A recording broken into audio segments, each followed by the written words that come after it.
Hey, brother, this is day 35 of 40 Days of Light. Let's go back to Daniel. We referred to him a couple of days ago, but mostly to his parents. How could parents and mentors raise such a young man who had such a deep well of TLC, of truth, of loyalty, and of character?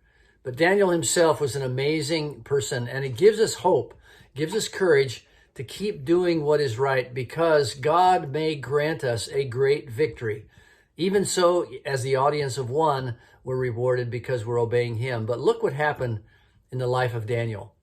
He served under 4 kings, under Nebuchadnezzar, Belshazzar, Darius, and Cyrus. And normally when a king changed, when the administration changed, all of his court, all of his counselors went away. They were exiled or executed, much less when there was a whole change of kingdoms. So Babylon was conquered by the Persians, and Daniel remained high up in the government. That was completely unusual in God's providence over his life. And it was because he was so excellent and God's Spirit was on him. Here's what it says in Daniel chapter 6 of what's happening now under the Persians. It pleased Darius to set over the kingdom 120 satraps, they're like governors, to be throughout the whole kingdom, and over them 3 high officials, of whom Daniel was one, to whom these satraps should give account, so that the king might suffer no loss. Then this Daniel became distinguished among all the other high officials and satraps, because an excellent spirit was in him. And the king planned to set him over the whole kingdom. And then the high officials and satraps sought to find a ground for complaint against Daniel with regard to the kingdom, but they could find no ground for complaint against him or any fault against him, because he was faithful and no error or fault was found in him. Then these men said, "We shall not find any ground for complaint against this Daniel unless we find it in connection with the law of God." So you know the conspiracy. You saw it on flannel graph in Sunday school. Daniel was thrown into the lion's den because when the decree was signed, he went up to his room and prayed, and they knew he was going to do that. They caught him praying to his God, and they had him thrown into the lion's den.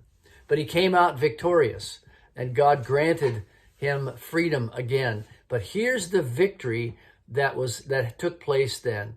Later on in chapter 6 of Daniel, you need to read it. It says, "Then King Darius wrote to all the peoples, nations, and languages that dwell in the earth, peace be multiplied to you.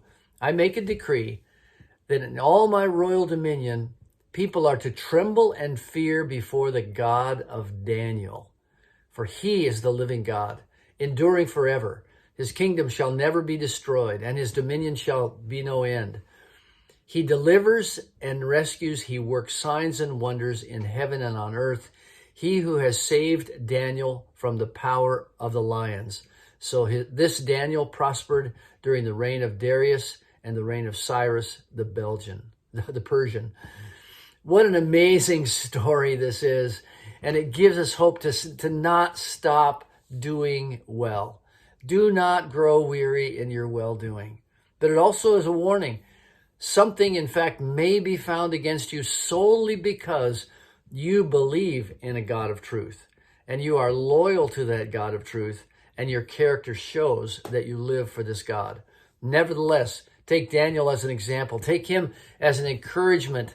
God may, in fact, bring about a great victory because you are filled with TLC, truth, loyalty, and character. Today may be a day when that is tested. Today may be a day when it's rewarded. Let's go and live this way. God bless you.